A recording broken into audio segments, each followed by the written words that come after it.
আসসালামু আলাইকুম। 18 বাংলা সংবাদে সবাইকে স্বাগত জানাচ্ছি। আমি শারমিন সালাম। শুরুতেই বিআরবি কেবলস সংবাদ শিরোনাম। শিক্ষামন্ত্রী পদত্যাগের দাবিতে শিক্ষার্থীদের মিছিলে পুলিশের লাঠিচার্জ, রাজধানী সহ দেশের বিভিন্ন স্থানে বিক্ষোভ, বন্যায় ক্ষতিগ্রস্ত শিক্ষার্থীদের প্রয়োজনে পুনরায় পরীক্ষা, এহসানুল হক মিলন। বন্যায় 54 জনের মৃত্যু, 6 লক্ষাধিক মানুষ ক্ষতিগ্রস্ত, মন্ত্রী। খাবার বিশুদ্ধ পানির তীব্র সংকটে বানভাসী মানুষ, দুর্গতদের সহায়তায় আন্তঃমন্ত্রণালয় বৈঠক। তরুণ উদ্যোক্তাদের সহজ শর্তে ঋণ দেওয়া হবে, ঢাকা বিশ্ববিদ্যালয়ের প্রধানমন্ত্রী। তৃণমূল পর্যায়ের উদ্যোক্তাদের মূল স্রোতে আনতে চায় সরকার।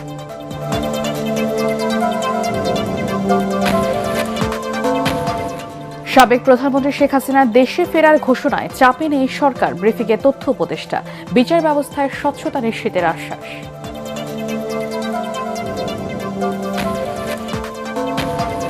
24 রক্তাক্ত জুলাই গণ অভ্যুত্থানের সূচনা হয়েছিল আজ। বিক্ষুব্ধ হয়ে ওঠে ঢাকা বিশ্ববিদ্যালয়, কোটা সংস্কার আন্দোলন রূপ নেয় বিপ্লবে।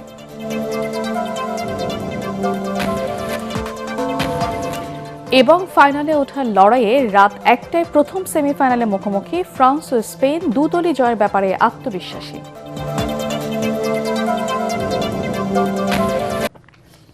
শুনছিলেন বিআরবি কেবল সংবাদ শিরোনাম, এবারে বিস্তারিত। শিক্ষামন্ত্রীর পদত্যাগের দাবিতে এইচএসসি পরীক্ষার্থীদের সংসদ ঘেরাও কর্মসূচিতে লাঠিচার্জ করেছে আইন শৃঙ্খলা রক্ষাকারী বাহিনী। দুপুরের পর নগরীর সায়েন্স ল্যাব থেকে শিক্ষার্থী অধিবেশন চলাকালে জাতীয় সংসদ ঘেরাওয়ে মানিক মিয়া এভিনিউয়ে আসে। এ সময় সংসদের মূল ফটকের সামনে বিক্ষোভ করতে থাকেন তারা। পুলিশ তাদের সরে যেতে বললেও তা না করে স্লোগান চালিয়ে যায় বিক্ষুব্ধরা। এক পর্যায়ে তাদের সরিয়ে দিতে অ্যাকশনে যায় পুলিশ।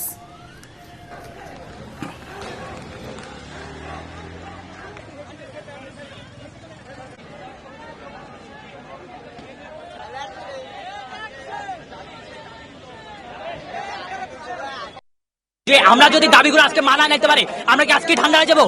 না, আমাদের কর্মসূচি কালকে ঠিক পরীক্ষার পরে আবার একই নিয়মে চলতে থাকবে। ইনশাআল্লাহ আমরা সেটা জানাবো। দর্শক, এই মুহূর্তে সংসদ ভবনের সামনে আছেন সহকর্মী তৌহিদুর রহমান নিশান। সরাসরি চলে যাচ্ছি তার কাছে। নিশান, সংসদ ভবনের সামনে থেকে শিক্ষার্থীদের বিক্ষোভ মিছিলের সবশেষ কি তথ্য আছে আপনার কাছে?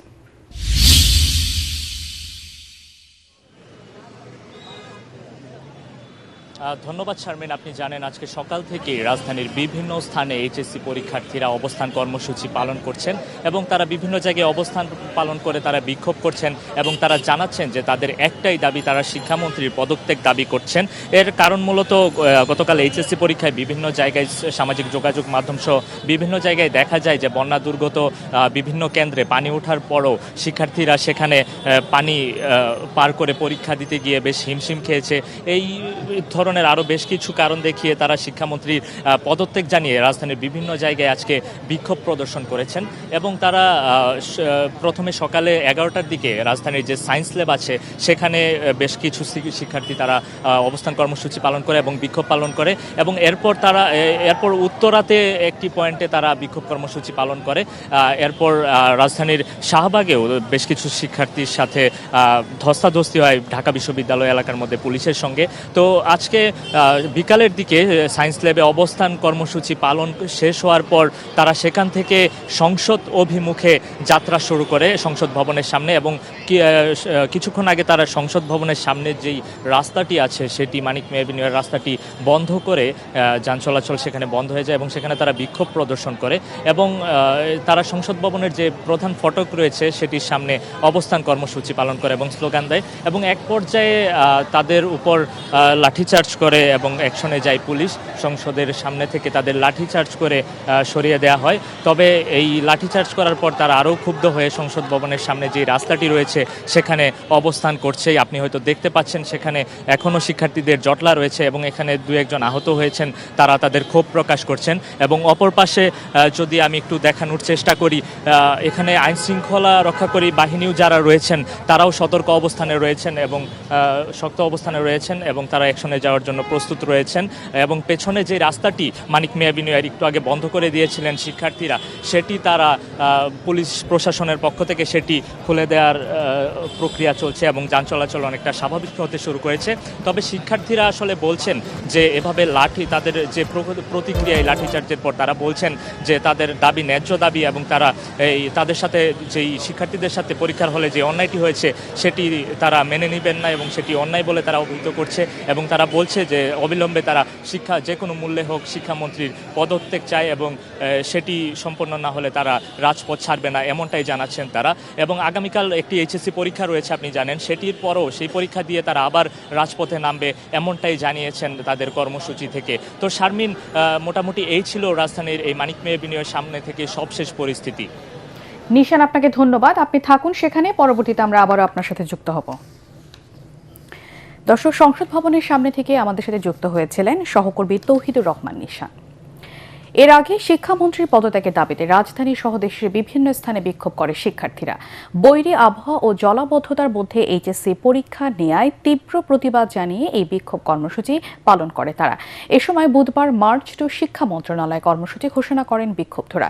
রাজধানীর উত্তরা, মিরপুর ও সায়েন্স ল্যাবে একযোগে শিক্ষার্থীরা কর্মসূচি পালন করায় তীব্র ভোগান্তিতে পড়েন নগরবাসী।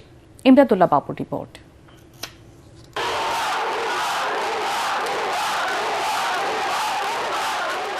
প্রতিকূল আবহাওয়ায় এইচএসসি পরীক্ষা নেয়ায় ক্ষোভে ফুঁসছে শিক্ষার্থীরা।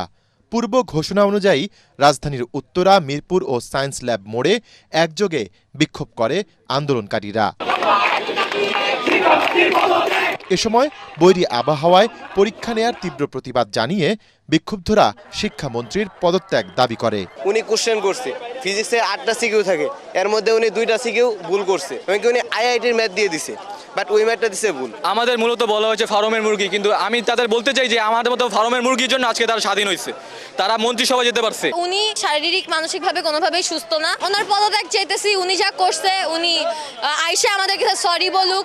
এক পর্যায়ে পুলিশ সায়েন্স ল্যাব মোড় থেকে তাদের সরিয়ে দিলে মিছিল নিয়ে শিক্ষা ভবনের দিকে এগিয়ে যায় শিক্ষার্থীরা। পথে ঢাকা বিশ্ববিদ্যালয়ের প্রশাসনিক ভবনের সামনে চলছিল প্রধানমন্ত্রীর অনুষ্ঠান। শিক্ষার্থীরা তখন অনুষ্ঠান স্থলেই অবস্থান নিয়ে শুরু করে বিক্ষোভ। এমন পরিস্থিতিতে শিক্ষার্থীদের সাথে আলোচনা করতে আসেন ছাত্রদলের সাধারণ সম্পাদক নাসির উদ্দিন নাসির। তিনি শিক্ষার্থীদের ঢাকা বিশ্ববিদ্যালয় ত্যাগ করতে বললে বিক্ষুব্ধ হয়ে ওঠে আন্দোলনকারীরা। তাদের যদি কোনো বক্তব্য থাকে এই বিষয়ে তারা মন্ত্রণালয়ের সাথে কথা বলতে পারে, প্রতিনিধি নির্বাচন করুক, আমরা তাদেরকে নিয়ে যাব। কেউ যেন পিছন থেকে কোনো উদ্দেশ্য হাসিল না করতে পারে, সেই জন্য তাদেরকে আমরা সতর্ক করেছি। আমরা চাইবো যে তারা যেন তাদের দলের স্বার্থে আমাদের ক্যারিয়ারের উপর আমাদের ক্যারিয়ারটা ধ্বংস না করে। আমরা মানসিকভাবে অশান্তিতে আছি, এখন যদি এই মানসিক অশান্তির কারণে আমরা যদি সুইসাইড করি বা আমরা আত্মহত্যা করি, আমাদের এই যে দায়ভারটাকে আমাদের রাষ্ট্র নিবে। পরে সেখান থেকে অবস্থান বদলে আবারও সায়েন্স ল্যাব মোড়ে এসে সড়ক আটকে বিক্ষোভ করে তারা।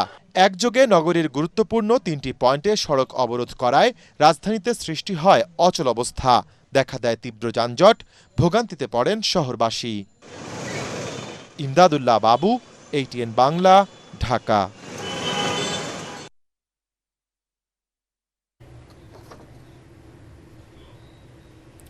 এদিকে শিক্ষামন্ত্রীর পদত্যাগ সহ 3 দফা দাবিতে কুমিল্লা, বরিশাল, সাভার, বগুড়া, কুড়িগ্রাম সহ দেশের বিভিন্ন স্থানে সড়ক অবরোধ করে বিক্ষোভ করেছে আন্দোলনরত এইচএসসি পরীক্ষার্থীরা। দাবি মানা না হলে আরও কঠোর কর্মসূচির হুঁশিয়ারি দেন শিক্ষার্থীরা। এ সময় শিক্ষা ব্যবস্থার বিভিন্ন সংস্কারের দাবি জানান আন্দোলনরতরা। পাশাপাশি শিক্ষামন্ত্রীকে প্রকাশ্যে ক্ষমা চাওয়ার দাবি তোলেন তারা।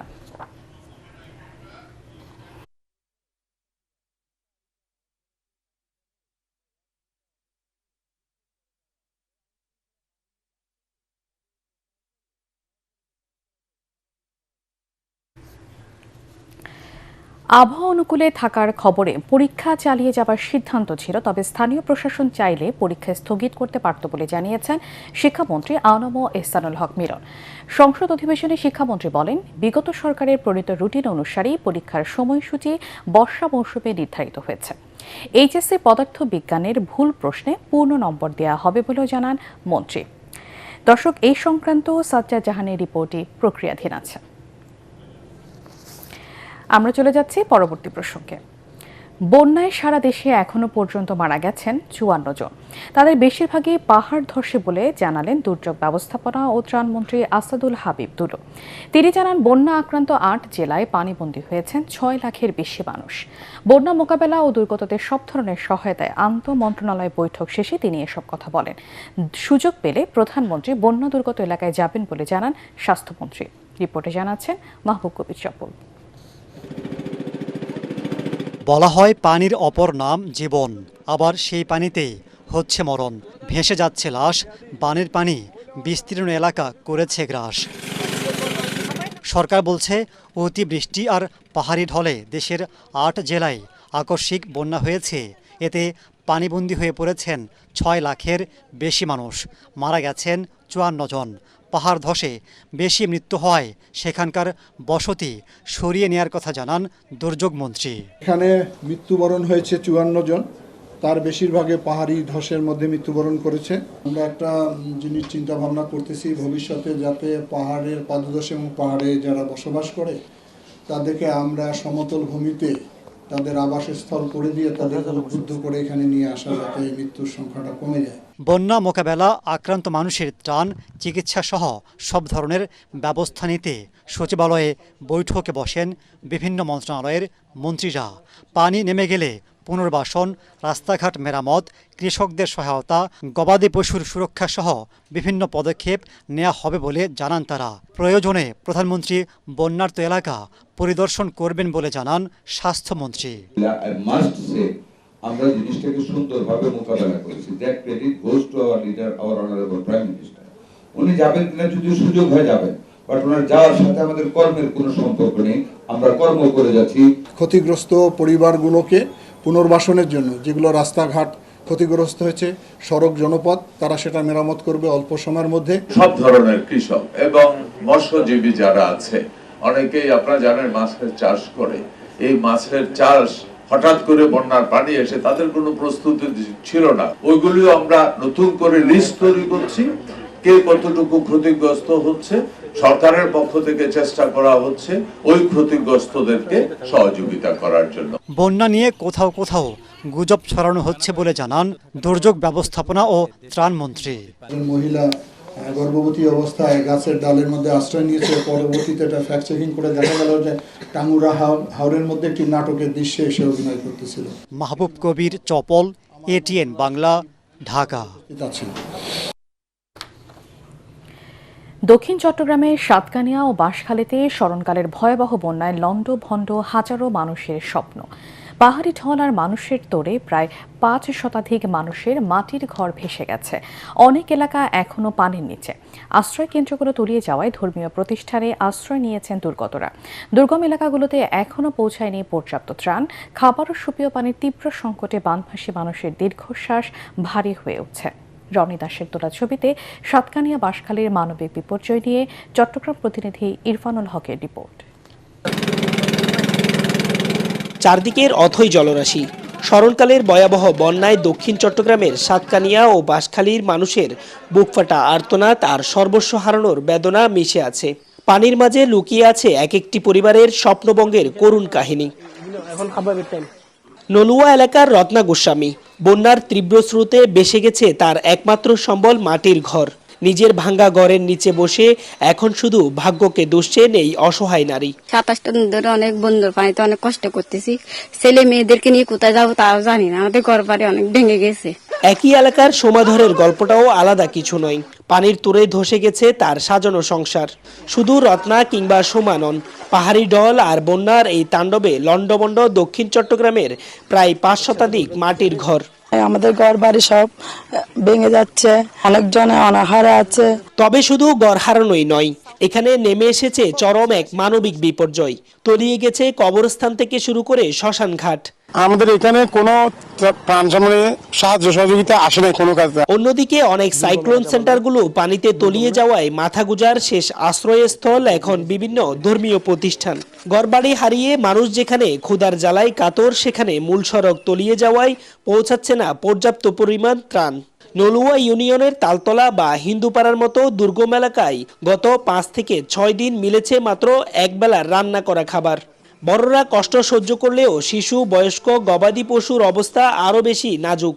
ছেলে মেয়ে নিয়ে কোথায় যাবো, কোথায় করবো? পানি বন্ধ হয়ে আছে আর বিদ্যুৎ তো নেই, আর এখানে ত্রাণ সামগ্রীও আসে না একেবারে। গত দুদিনে বৃষ্টি কিছুটা কমলেও কমেনি ভোগান্তি। সাগরের লোনা জোয়ারের পানি নতুন করে শঙ্কা বাড়াচ্ছে উপকূলের এই বানবাসী মানুষের মনে। লোনা পানি আর ক্ষুধার জ্বালায় বিপন্ন মানুষের কান্নায় দিন দিন ভারী হয়ে উঠছে এখানকার বাতাস। 6 থেকে 7 দিন সম্পূর্ণ বিদ্যুৎ বিচ্ছিন্ন থাকার পাশাপাশি পানিবন্দী এই অঞ্চলের হাজারো মানুষ। তাই তো অনেকটা বাধ্য হয়ে ধর্মীয় প্রতিষ্ঠানকে সাইক্লোন সেন্টার হিসেবে ব্যবহার করছেন এখানকার স্থানীয় বাসিন্দারা। তারা বলছেন, দ্রুত ত্রাণ, চিকিৎসা সেবা এবং পুনর্বাসনের ব্যবস্থা না করলে মহামানবিক বিপর্যয়ের পাশাপাশি অসংখ্য মানুষের প্রাণহানি হওয়ার শঙ্কা রয়েছে। ইরফানুল হক, এটিএন বাংলা, চট্টগ্রাম। সিলেট, সুনামগঞ্জ ও নেত্রকোনার বিভিন্ন নদীর পানি বিপদসীমার 4 থেকে 25 সেন্টিমিটার উপর দিয়ে প্রবাহিত হচ্ছে। নওগাঁ, হবিগঞ্জ, লালমনিরহাট, রাঙামাটি ও খাগড়াছড়ির বন্যার পানি নামলেও দৃশ্যমান হচ্ছে ক্ষয়ক্ষতি। এদিকে আগামী 72 ঘণ্টায় দেশের কোথাও নতুন করে প্লাবিত হওয়ার আশঙ্কা নেই বলে জানিয়েছেন পানি উন্নয়ন বোর্ড। তৌহিদুর রহমান তুহির রিপোর্ট। টানা কয়েকদিন প্লাবিত থাকার পর কমতে শুরু করেছে দেশের বিভিন্ন নদীর পানি। দুপুরে বিপদ সীমার নিচে নামে তিস্তা নদীর ডালিয়া স্টেশনের পানি, তবে বাড়তে পারে কাউনিয়া স্টেশনের পানির চাপ। এদিকে সিলেট, সুনামগঞ্জ ও নেত্রকোনার বিভিন্ন নদীর পানি বিপদসীমার 4 থেকে 25 সেন্টিমিটার উপরে প্রবাহিত হচ্ছে। পানি উন্নয়ন বোর্ড বলছে, কুশিয়ারা নদীর পানি নেমে গেলেও সোমেশ্বরী নদীর পানি নামতে সময় লাগবে। উত্তর পূর্বাঞ্চলে কিছু স্টেশন এবং উত্তরাঞ্চলে কিছু স্টেশন বিপদসীমার উপর অবস্থান করছে, যার মধ্যে রয়েছে সুরমা এবং কুশিয়ারা নদী। সুরমা এবং কুশিয়ারা নদীর 3টি পয়েন্টে বিপদসীমার উপর অবস্থান করছে এবং তিস্তা নদী ডালিয়া পয়েন্টে আজ সকাল 9টায় বিপদসীমার উপর অবস্থান করছিল। তবে আজ 12টা বাজেই কিছুক্ষণ আগেই ডালিয়া পয়েন্টে বিপদসীমার নিচে নেমে এসেছে। তবে আমরা আশঙ্কা করছি যে কাউনিয়া পয়েন্ট, অর্থাৎ ডালিয়ার পয়েন্টের যে নিচে রয়েছে কাউনিয়া উপজেলায়, সেই পয়েন্টে হয়তো সাময়িকভাবে বিপদসীমা অতিক্রম করতে পারে, বাট সেটা আবারই নেমে যাবে। আবহাওয়া অধিদপ্তর জানিয়েছে, বুধ ও বৃহস্পতিবার বৃষ্টির সম্ভাবনা নেই, তবে শুক্রবার থেকে শুরু হবে বর্ষার স্বাভাবিক বৃষ্টি। বিগত কয়েকদিনের যে আমরা অতি ভারী বর্ষণ দেখতে পেয়েছিলাম, সামনে এই 2-3 দিন অর্থাৎ 16 তারিখ পর্যন্ত এরকম ভারী বর্ষণের সম্ভাবনা কম, এবং 16 তারিখ দিবাগত রাতে এবং তার পরবর্তীতে বৃষ্টিপাতের পরিমাণটা একটু বৃদ্ধি পাবে। তবে সেটা আমরা ধারণা করতেছি যে ভারী থেকে যে অতি ভারী বর্ষণ আমরা যেটা এক্সপিরিয়েন্স আমরা কয়েকদিনে হয়েছে, সেরকম হওয়ার সম্ভাবনাটা কম। এদিকে নওগাঁ, হবিগঞ্জ, লালমনিরহাট, রাঙামাটি ও খাগড়াছড়ির বন্যা পরিস্থিতি উন্নত হচ্ছে। পানি নামার সাথে সাথে দৃশ্যমান হচ্ছে ক্ষয়ক্ষতির পরিসংখ্যানও। তৌহিদুর রহমান তুহি, এটিএন বাংলা, ঢাকা। দর্শক, সাজ্জাদ জাহানের রিপোর্টে এখন আমাদের হাতে। আবহাওয়া অনুকূলে থাকার খবরে পরীক্ষা চালিয়ে যাবার সিদ্ধান্ত ছিল, তবে স্থানীয় প্রশাসন চাইলে পরীক্ষা স্থগিত করতে পারত বলে জানিয়েছেন শিক্ষামন্ত্রী আনম এহসানুল হক মিলন। সংসদ অধিবেশনে শিক্ষামন্ত্রী বলেন, বিগত সরকারের প্রণীত রুটিন অনুসারেই পরীক্ষার সময়সূচি বর্ষা মৌসুমে নির্ধারিত হয়েছে। এইচএসসির পদার্থ বিজ্ঞানে ভুল প্রশ্নে পূর্ণ নম্বর দেওয়া হবে বলেও জানান মন্ত্রী। দেখুন রিপোর্টটি। টানা বৃষ্টি ও জলাবদ্ধতার কারণে দেশের দক্ষিণাঞ্চল সহ বিভিন্ন স্থান এখন বন্যার পানিতে প্লাবিত। 3 পার্বত্য জেলা সহ চট্টগ্রামের স্কুল, কলেজ সহ অনেক ঘরবাড়ি তলিয়ে গেছে পানির নিচে। বৈরী আবহাওয়ার কারণে স্থগিত করা হয় চট্টগ্রাম বোর্ডের এইচএসসি ও সমমানের পরীক্ষা। তবে কয়েকদিনের টানা বর্ষণে সারা দেশে এইচএসসি পরীক্ষা চলমান রাখায় বিপাকে পড়ে শিক্ষার্থীরা। বেশ কিছু এলাকায় জলাবদ্ধতা পেরিয়ে পরীক্ষা কেন্দ্রে যেতে হয় পরীক্ষার্থীদের। এই অবস্থায় পরীক্ষা স্থগিত না করায় ক্ষোভ প্রকাশ করেন শিক্ষার্থী ও অভিভাবকরা। মঙ্গলবার সংসদে আলোচনার কেন্দ্র হয়ে ওঠে এই প্রসঙ্গ। প্রশ্ন উত্তর পর্বে প্রতিকূল পরিবেশে পরীক্ষা নেয়ার বিষয়টি খোলাসা করেন শিক্ষামন্ত্রী। বিকেল 5টা পর্যন্ত আমরা বসে থেকে সিদ্ধান্ত নিলাম যে সকলেই বলল যে ওয়েদার ভালো হবে, সেই জন্য পরীক্ষা রেখেছি। তখন সকলকে নৌকায় করে ওই স্কুলের 5তলা ভবন সেখানে নিয়ে পরীক্ষা তারা নিয়েছে। আমরা সেটা দেখেছি তাদের দুর্ভোগ। তাছাড়া বাংলাদেশে, সারা বাংলাদেশে আমরা ডিসিদের সাথে কথা বলেছি এবং ইউনিটের সাথে তারা বলেছে যে কোথাও পরীক্ষা কোনো রকম দুর্যোগ ঘটেনি। আগামীতে পরীক্ষা ধাপে ধাপে ডিসেম্বর ও জানুয়ারিতে নিয়ে আসা হবে বলে জানান তিনি।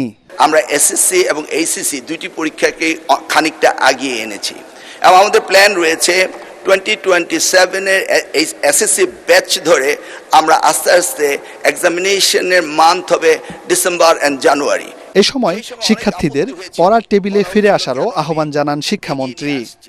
আনার একটি মাত্র কারণ সাজ্জাদ জাহান, এটিএন বাংলা, ঢাকা। সিলেবাসও দেখতে হবে।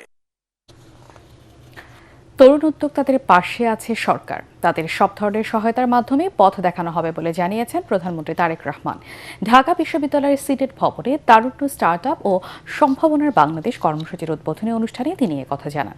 তরুণদের উদ্যোক্তা হিসেবে গড়ে তুলতে সরকার 5 লাখ থেকে 5 কোটি টাকা পর্যন্ত সহজ শর্তে ঋণ দিচ্ছে জানিয়ে প্রধানমন্ত্রী বলেন, তৃণমূল পর্যায়ের উদ্যোক্তাদের মূল স্রোতে আনতে চায় সরকার।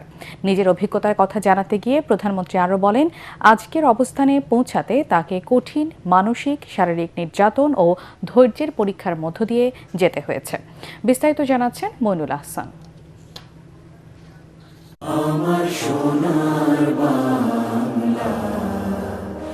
তরুণদের উদ্ভাবনী ধারণা, সৃজনশীলতা এবং উদ্যোক্তার সম্ভাবনাকে জাতীয় উন্নয়নের মূলধারায় যুক্ত করতে শুরু হলো বিশেষ কর্মসূচি তারুণ্য, স্টার্টআপ ও সম্ভাবনার বাংলাদেশ। ঢাকা বিশ্ববিদ্যালয়ের সিনেট ভবনে শিক্ষার্থী, তরুণ উদ্যোক্তাদের উপস্থিতিতে এর উদ্বোধন করেন প্রধানমন্ত্রী তারেক রহমান। উদ্ভাবন একটি স্টার্টআপ, এভাবেই হাজারো স্বপ্ন, সাহস আর উদ্ভাবনের শক্তিতে গড়ে উঠছে আগামীর বাংলাদেশ। অনুষ্ঠানে কয়েকজন সফল উদ্যোক্তা তাদের অভিজ্ঞতার কথা তুলে ধরেন।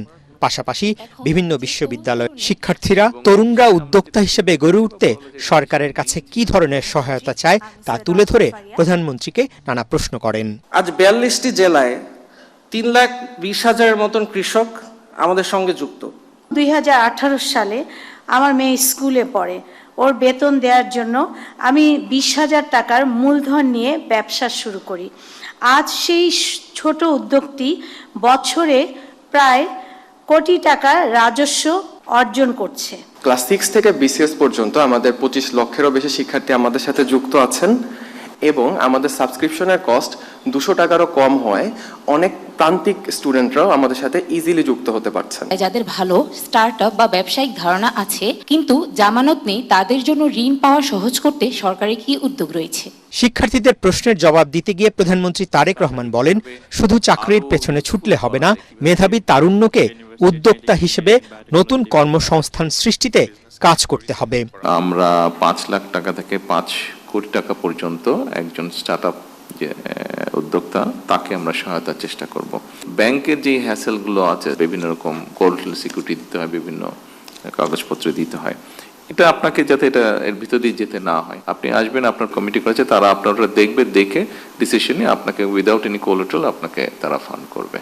আইটি পার্কগুলোকে আমরা ওইভাবে গড়ে তুলতে যাচ্ছি। এখানে ধরেন আপনি যদি ওরকম একজন এন্টারপ্রেনার হন, আপনার একটা স্পেস প্রয়োজন, আমরা আপনাকে একটা স্পেস ওখানে দিয়ে দেব। নিজের জীবনের অভিজ্ঞতার কথা জানাতে গিয়ে প্রধানমন্ত্রী তারেক রহমান বলেন, কোনো কিছু অর্জন করতে হলে ধৈর্য, কঠোর পরিশ্রমের বিকল্প নেই। আমি গিয়েছি মানসিক নির্যাতন, আমি গিয়েছি শারীরিক নির্যাতন, বিভিন্ন রকম হিউমিলেশন, বিভিন্ন রকম ফিজিক্যাল টর্চার, বিভিন্ন রকম যন্ত্রণার মধ্যে দিয়ে আমি গিয়েছি। অনেক ধৈর্যের পরীক্ষা দিতে হয়েছে। তারপরে আমি আজকে আলহামদুলিল্লাহ আল্লাহর রহমতে একটা জায়গায় এসেছি।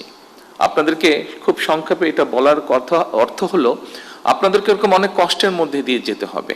সরকার স্টার্টআপ বা যে কোনো সম্ভাবনাময় উদ্যোগকে এগিয়ে নিতে সব ধরনের সহায়তা নিয়ে পাশে থাকবে বলে জানান প্রধানমন্ত্রী।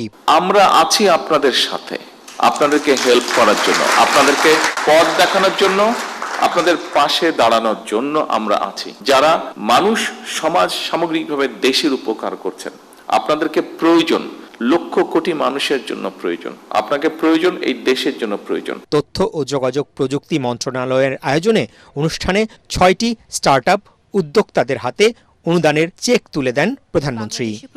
মইনুল আহসান, এটিএন বাংলা, ঢাকা। সাবেক প্রধানমন্ত্রী শেখ হাসিনার দেশে ফেরার ঘোষণায় চাপে নেই সরকার, বরং তাকে স্বাগত জানানো হবে। সচিবালয় নিয়মিত ব্রিফিংয়ে একথা বলেন প্রধানমন্ত্রী তথ্য উপদেষ্টা ডক্টর জাহিদুর রহমান। পাসপোর্ট ছাড়াও দুদেশের সরকারি পর্যায়ের যোগাযোগে তিনি দেশে আসতে পারেন বলেও জানান ডক্টর জাহিদ। দেশে আসার পর বিচারে তার মৃত্যুদণ্ড বহাল থাকলে তা কার্যকর করা হবে, আর আদালত খালাস দিলে শেখ হাসিনা মুক্তি পাবেন বলেও জানান তথ্য উপদেষ্টা। মাহবুব কবির চপলের আরেকটি রিপোর্ট। বাংলাদেশ কি প্রধানমন্ত্রী শেখ হাসিনা মৃত্যুদণ্ড মাথায় নিয়ে ভারতে অবস্থান করা সাবেক প্রধানমন্ত্রী শেখ হাসিনা সংবাদ মাধ্যম রয়টার্সকে জানিয়েছেন ডিসেম্বরে বাংলাদেশে ফিরবেন তিনি। তার ঘোষণায় রাজনৈতিক মহলে নতুন আলোচনার সৃষ্টি করেছে। তিনি সত্যি কি আসবেন নাকি সরকারের উপর চাপ সৃষ্টি করছেন তা নিয়েও চলছে কথার লড়াই। প্রধানমন্ত্রীর তথ্য উপদেষ্টা বলছেন, শেখ হাসিনার দেশে ফেরার ঘোষণায় কোনো চাপে নেই সরকার। জিওপলিটিক্যালি এটা কোনো ইস্যু বলে আমি মনে করি না। ওনার কোনো রাজনৈতিক ভবিষ্যৎ এই দেশে আছে বলে আমি শুধু আমার কথা বলছি না, আমি ইভেন যারা আওয়ামী লীগের প্রতিও কিছুটা সিম্প্যাথাইজার, আমাদের চারপাশে পরিচিত মানুষ আছে, তো তারাও মনে করেন না যে ওনার কোনো রাজনৈতিক ভবিষ্যৎ আছে। তো এইটাই আর কি, সুতরাং এটাকে আমি কোনো চাপ বা কোনো প্রবলেমের কিছু বলে মনে করি না। শেখ হাসিনা বলেছেন তার পাসপোর্ট জব্দ করা হয়েছে, তিনি কিভাবে দেশে ফিরবেন এটা নিয়ে কোনো সমস্যা হবে না বলে জানান তথ্য উপদেষ্টা। তিনি বলেন, শেখ হাসিনা সত্যি ফিরতে চাইলে দুদেশের সরকারি পর্যায়ে আলোচনা করে ব্যবস্থা করা হবে। উনি আসলে কিভাবে আসবেন প্রসেসটা ঠিক হয়ে যাবে, আমি জানি না উনি কিভাবে কি করবেন না করবেন, উনি এখানে কিভাবে আছেন এগুলো ওই রাষ্ট্র জানেন। উনি যদি আসতে চান ওই রাষ্ট্র আমাদের রাষ্ট্রের সাথে কথাবার্তা বলে ব্যবস্থা করবেন। ডাক্তার জাহেদ বলেন, শেখ হাসিনা দেশে ফিরলে তাকে বিচারের মুখোমুখি করা হবে। চাইলে তিনি বিদেশি আইনজীবী নিয়োগ করতে পারবেন। আদালত যে সাজা বহাল রাখবে সেটাই মেনে নিতে হবে। স্বাগত জানাচ্ছি আমরা জাস্টিস, আবার ওই কথাটা আগে একদিন বলেছিলাম, আমরা তার জন্য জাস্টিস নিশ্চিত করতে চাই। উনি মামলা ফেস করবেন। আইসিটিতে এখন বিদেশি লয়ার আনারও স্কোপ আছে। পৃথিবীর শ্রেষ্ঠতম লয়ার তিনি আনুন, তিনি তাকে ডিফেন্ড করার চেষ্টা করুন। ওখানে অবজারভার রাখা যায়, ওখানে ভিডিও ক্যামেরা রাখা যায়। তিনি যে অপরাধ করেছেন, যে মৃত্যুদণ্ড আছে সেটা যেন বহাল থাকে।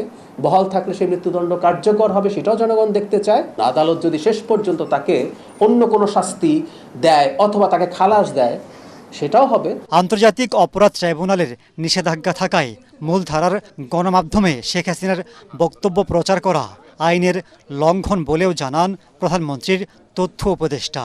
যতক্ষণ পর্যন্ত এই বার উঠছে না, এই বারটা আছে, আমরা রাষ্ট্রের আইন মেনে চলার চেষ্টা করতে হবে। মাহবুব কবির চপল, এটিএন বাংলা, ঢাকা।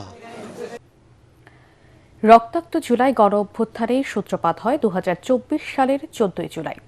তৎকালীন প্রধানমন্ত্রী শেখ হাসিনার বিতর্কিত এক বক্তব্যের কয়েক ঘণ্টার মধ্যেই বিক্ষুব্ধ হয়ে ওঠে ঢাকা বিশ্ববিদ্যালয়ের শিক্ষার্থীরা।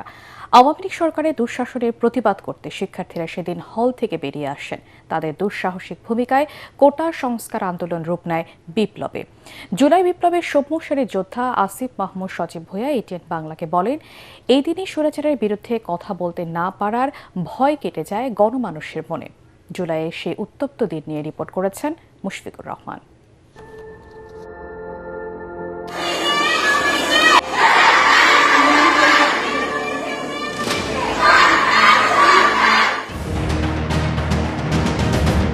প্রকৃতির নিয়ম মেনেই সেদিন সূর্যাস্ত হয়, কিন্তু এর সঙ্গে সঙ্গে যেন আওয়ামী লীগের দীর্ঘ শাসন অবসানের প্রতিধ্বনি শোনা যায় ঢাকা বিশ্ববিদ্যালয়ের হলপাড়ায়।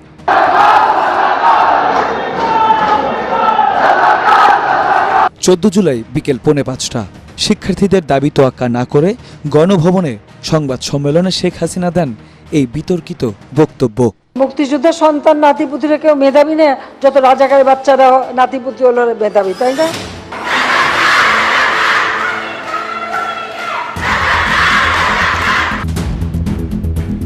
ফুঁসে ওঠে গোটা বাংলার ছাত্রছাত্রীরা। গতি পায় কিছুটা ধীর গতিতে চলা বৈষম্য বিরোধী কোটা সংস্কার আন্দোলন। হলপাড়ার প্রতিবাদে উত্তপ্ত হয়ে ওঠে ঢাকা বিশ্ববিদ্যালয়। ওই রাতে রাজু ভাস্কর্য এবং ভিসি চত্বরে জড়ো হয়ে নানা স্লোগান দেন বিক্ষুব্ধ শিক্ষার্থীরা। ওই দিন থেকেই আস্তে আস্তে একটা সরকার বিরোধী সেন্টিমেন্ট গ্রো করা শুরু করে। সেদিন আমাদের আলটিমেটাম চলা অবস্থাতেই শেখ হাসিনা একটা মন্তব্য করলেন এবং তিনি আন্দোলনকারীদের রাজাকারের নাতিপুতিদের সাথে তুলনা করলেন। তো এরপরে খুব অর্গানিকভাবেই ছেলেদের হলগুলো থেকে মেয়েদের হলগুলো থেকে সবাই বের হয়ে আসে। ওই দিনটাতেই আপনার এই যে ফ্যাসিবাদের সবচেয়ে বড় আইকন শেখ হাসিনা, তার বক্তব্যের সাথে সাথে তার বিরোধিতা করা, রাজপথে নেমে আসা এবং স্লোগান দেয়া এবং এই যে ফ্যাসিবাদের মোরালটাকে ভেঙে দেয়া এবং তার বিরুদ্ধে যে কেউ কথা বলতে পারে না, এই যে এক ধরনের মনস্তাত্ত্বিক ভয় ছিল, এই ভয়টা ভেঙে যাওয়াটা ওই দিনটা গুরুত্বপূর্ণ। যারা রাজাকারদের পক্ষে তোষণ করে চাকরিতে যাওয়ার যোগ্যতা তাদের থাকবে। ছাত্রলীগের হুমকি তোয়াক্কা না করেই কুয়েত মৈত্রী হল, ফজিলাতুন্নেসা হল, বেগম রোকেয়া হল এবং শামসুন্নাহার হলের ছাত্রীরা যোগ দিলে আন্দোলনে নতুন মাত্রা যোগ হয়। আমাদের ইয়ে ছিল যে হল থেকে স্টুডেন্টদেরকে বের করে আনবো, তো আমরা গিয়ে দেখি যে ছাত্রলীগের নেতারা হলের গেটের সামনে দাঁড়িয়ে আছে এবং স্টুডেন্টরা গেটের ভিতরেই আছে। তারা বের হওয়ার অপেক্ষা করতেছে, বাট মাঝখানে ছাত্রলীগের নেতারা দাঁড়িয়ে আছে। এক পর্যায়ে আমার উপর হামলা করে, আমাকে আহত করে, যে এখনো দাগ আছে কিছু। রাত প্রায় 1:30-2টা পর্যন্ত রাজু ভাস্কর্যের পাদদেশে ছাত্রছাত্রীরা অবস্থান নেয় এবং স্লোগান দেয়। এত বড় ম্যাসিভভাবে স্টুডেন্টরা নেমে আসাটা এবং সবার অ্যাপ্রোচটা খুব একটা শান্তিপূর্ণ ছিল না আর কি। ক্যাম্পাসের ছাত্রলীগের একটা অংশ ভয়ে হল ছেড়ে দেয় সেদিন রাতে। কোটা সংস্কার আন্দোলন রূপ নিতে শুরু করে জুলাই বিপ্লবে। সেই রাতে ঢাকা ছাড়াও রাজশাহী বিশ্ববিদ্যালয়, সিলেট সহ দেশের বিভিন্ন প্রতিষ্ঠানে বিক্ষোভ মিছিল করে শিক্ষার্থীরা। ঢাকা বিশ্ববিদ্যালয় থেকে আন্দোলন ছড়িয়ে পড়ে গণমানুষের মাঝে। শেখ হাসিনা সরকারের একের পর এক ভুল সিদ্ধান্তে পতনের ক্ষণ গণনা শুরু হয় আওয়ামী লীগের। মুশফিক রহমান, এটিএন বাংলা, ঢাকা। বিশ্বকাপের প্রথম সেমিফাইনালের রাতে 2 হেভিওয়েটের দ্বৈরথ। টানা 3বার ফাইনালে ওঠার লক্ষ্যে মাঠে নামছে ফ্রান্স। অন্যদিকে ইউরোর পর দ্বিতীয়বার বিশ্বজয়ের স্বপ্নে বিভোর স্পেন। ফ্রান্স ও স্পেনের ব্লকবাস্টার সেমি লড়াইটি শুরুর আগে ফুটবল প্রেমীদের উত্তেজনা এখন তুঙ্গে।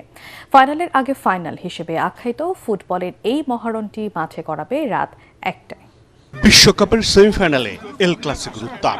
ফুটবল দুনিয়া অধীর আগ্রহে অপেক্ষা করছে কিলিয়ান এমবাপ্পে বনাম লামিনে ইয়ামালের ক্লাসিক লড়াই দেখার জন্য। সেমিফাইনালে মুখোমুখি চলতি বিশ্বকাপের সবচেয়ে ইনফর্ম দুই দল। ফুটবল বোদ্ধারা ইতিমধ্যে বলা শুরু করেছেন, এই ম্যাচে যে দল জিতবে তারাই হবে বিশ্ব চ্যাম্পিয়ন। দুই দলের তারকা ফুটবলার কিলিয়ান এমবাপ্পে বনাম লামিনে ইয়ামাল বিশ্বকাপে এবারই প্রথম হলেও ঘরোয়া লিগে তাদের লড়াইয়ের ইতিহাস বেশ পুরনো। ফ্রান্সের সবচেয়ে বড় অস্ত্র কিলিয়ান এমবাপ্পের গতি ও ফিনিশিং, পাশাপাশি শক্তিশালী রক্ষণ, অভিজ্ঞ মিডফিল্ড এবং দ্রুত কাউন্টার অ্যাটাক লা ব্লুদের অত্যন্ত বিপজ্জনক করে তুলেছে। বড় ম্যাচে মানসিক দৃঢ়তা এবং অভিজ্ঞতার দিক থেকে ফরাসিরা স্পেনের চেয়ে এগিয়ে। এদিকে স্পেনের সবচেয়ে বড় শক্তি তাদের বল দখল ভিত্তিক খেলা। রদ্রি মাঝমাঠে খেলার নিয়ন্ত্রণ করেন, আর Lamine Yamal, Dani Olmo, Pedri, Nico Williams ও ফেররান তোরেসদের মতো সৃষ্টিশীল ফুটবলাররা যে কোনো মুহূর্তে খেলার মোড় ঘুরিয়ে দিতে পারেন। লা রোজারা ধারাবাহিকভাবে বল প্লেসিং করে প্রতিপক্ষকে ভুল করতে বাধ্য করে এবং পরে দ্রুত গতিতে গোলবারে ঝাঁপিয়ে পড়ে। এই ম্যাচে মূল লড়াই হবে স্পেনের পাসিং ও বল দখলের ফুটবলের বিরুদ্ধে ফ্রান্সের দ্রুতগতির কাউন্টার অ্যাটাক। রদ্রি যদি মাঝমাঠে নিয়ন্ত্রণ করতে পারেন আর ইয়ামাল, নিকো উইলিয়ামস উইং থেকে কার্যকর আক্রমণ গড়ে তুলতে পারেন, তাহলে স্পেন সুবিধা পাবে। অন্যদিকে এমবাপ্পেকে যদি স্পেনের রক্ষণ এক মুহূর্তের জন্য ফাঁকা জায়গা দেয়, তাহলে ম্যাচের মোড় মুহূর্তেই ঘুরে যেতে পারে। সব মিলিয়ে বিশ্বকাপের প্রথম সেমিফাইনাল ম্যাচটি শুধু দুই দলের লড়াই নয়, এটি দুই ভিন্ন ফুটবল দর্শনের সংঘর্ষ। একদিকে বলের দখল ও ধৈর্যের স্পেন, অন্যদিকে গতি, শক্তি ও বিধ্বংসী কাউন্টার অ্যাটাকের ফ্রান্স। ফাইনালে টিকিট কার হাতে উঠবে সেটা দেখার অপেক্ষা এখন ফুটবল বিশ্ব। পরাগামান, এটিএন বাংলা। বিএনপি, জামায়াত ও এনসিপি 3 দল মিলে ভাগ বাটোয়ারা করে দেশ চালাচ্ছে বলে মন্তব্য করেন জাতীয় পার্টির চেয়ারম্যান জি.এম. কাদের। আর অন্তর্বর্তী সরকার একটি নির্দিষ্ট দলকে বিরোধী দল করতে চেয়েছিল বলেই জাতীয় পার্টিকে নির্বাচন করতে দেওয়া হয়নি বলে অভিযোগ করেছেন জাতীয় পার্টির একাংশের চেয়ারম্যান ব্যারিস্টার আনিসুল ইসলাম মাহমুদ। সাবেক রাষ্ট্রপতি ও দলের প্রতিষ্ঠাতা চেয়ারম্যান হোসেন মোহাম্মদ এরশাদের মৃত্যুবার্ষিকী উপলক্ষে আয়োজিত আলাদা আলোচনা সভায় তারা এসব মন্তব্য করেন। হুমায়ুন চিশতির রিপোর্ট। সাবেক রাষ্ট্রপতি ও জাতীয় পার্টির প্রতিষ্ঠাতা চেয়ারম্যান হোসেন মোহাম্মদ এরশাদের সপ্তম মৃত্যুবার্ষিকী আলাদাভাবে পালন করে জি.এম. কাদের ও আনিসুল ইসলাম মাহমুদ অংশ। রংপুরের পল্লী নিবাসে জি.এম. কাদেরের নেতৃত্বে দলের নেতাকর্মীরা এরশাদের কবরে ফুল দিয়ে শ্রদ্ধা জানান। পরে স্মরণসভা ও দোয়া মাহফিলে জি.এম. কাদের বলেন, জুলাই আন্দোলন সফল বা বিফল নয়, এখনো অসমাপ্ত। জবাবদিহিতা, আইনের শাসন না থাকায় লুটপাট ও নির্যাতনের শিকার মানুষেরা অসমাপ্ত আন্দোলনকে সমাপ্ত করতে প্রয়োজনে আবারও মাঠে নামবে। গণ আন্দোলন অসমাপ্ত, এখনো সমাপ্ত হয় নাই। বিএনপি আর জামাত শিবির এবং তাদের দোষক এক দল। বাইরে মানুষকে নানানভাবে বিভ্রান্তি সৃষ্টি করা হচ্ছে, মানুষকে নানানভাবে বোকা বানানোর চেষ্টা করা হচ্ছে। ভিতরে ভিতরে কিন্তু তাদের নেতা আন্ডারস্ট্যান্ডিং ঠিক আছে। রাজধানীর ইমানুয়েল কনভেনশন সেন্টারে আয়োজিত আলোচনা সভায় আরেক অংশের চেয়ারম্যান আনিসুল ইসলাম মাহমুদ বলেন, একটি নির্দিষ্ট দলকে বিরোধী দল বানানোর এজেন্ডা ছিল অন্তর্বর্তী সরকারের। দেশের স্বার্থে অন্তর্ভুক্তিমূলক রাজনীতির মাধ্যমে বৃহত্তর ঐক্য গড়ে তোলার আহ্বান জানান তিনি। কেন করতে দেওয়া হয়? কারণ সেই ইন্টারিম গভর্নমেন্ট তারা কোনো একটি দলকে বিরোধী দল বানাতে চায়। দেশের চলমান বিদ্যুৎ সংকট সমাধান এবং অন্তর্বর্তী সরকারের দুর্নীতির বিচার দাবি করেন দলের একাংশের মহাসচিব ABM রুহুল আমিন হাওলাদার।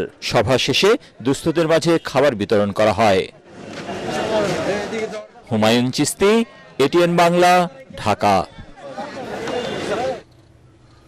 এবারে অর্থ সংবাদ।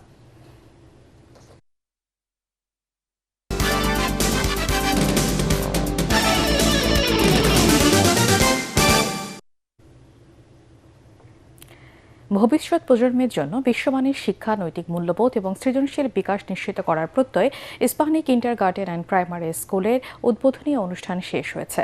রাজধানী মগবাজারে বিদ্যালয় প্রাঙ্গণে আয়োজিত অনুষ্ঠানের মাধ্যমে প্রতিষ্ঠানটির আনুষ্ঠানিক যাত্রা শুরু হয়। একই সাথে উদ্বোধন করা হয় 2026 শিক্ষাবর্ষের শিক্ষা কার্যক্রমের। অতিথি ছিলেন ইস্পাহানী গ্রুপের পরিচালক জাহিদা ইস্পাহানী, ইমাদ ইস্পাহানী ও মির্জা আহমেদ ইস্পাহানী। এছাড়া উপস্থিত ছিলেন ইস্পাহানী কিন্ডারগার্টেন অ্যান্ড প্রাইমারি স্কুলের প্রিন্সিপাল শামনাজ ফারজানা সহ ইস্পাহানী গ্রুপের কর্মকর্তা, অভিভাবক ও শিক্ষার্থীরা। এবারে খেলার খবর।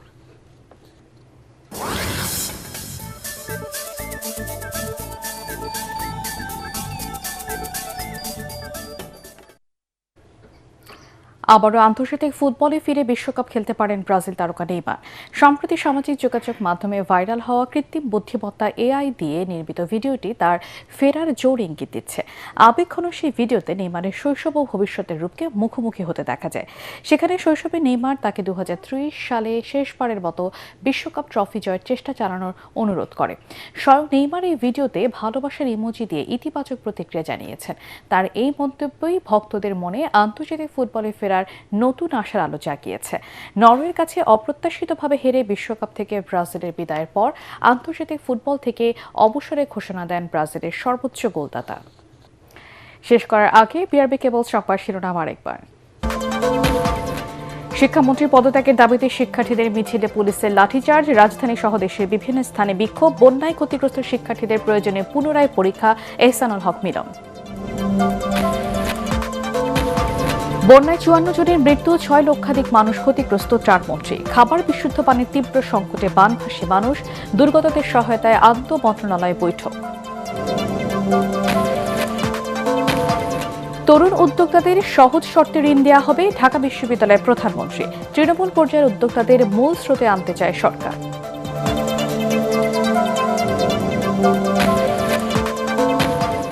সাবেক প্রধানমন্ত্রী শেখ হাসিনার দেশে ফেরার ঘোষণায় চাপে নেই সরকার, ব্রিফিংয়ে তথ্য উপদেষ্টা। বিচার ব্যবস্থায় স্বচ্ছতা নিশ্চিতের আশ্বাস।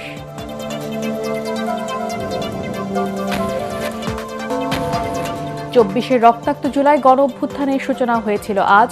বিক্ষুব্ধ হয়ে ওঠে ঢাকা বিশ্ববিদ্যালয়, কোটা সংস্কার আন্দোলন রূপ নেয় বিপ্লবে।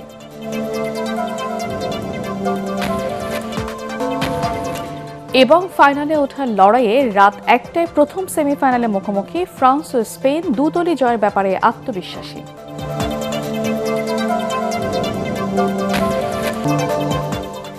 পরবর্তী সংবাদ দেখার আমন্ত্রণ জানিয়ে এখনকার মতো শেষ করছি। ATN বাংলা সংবাদ ইউটিউবে দেখতে ব্রাউজ করুন youtube/ATN Bangla News।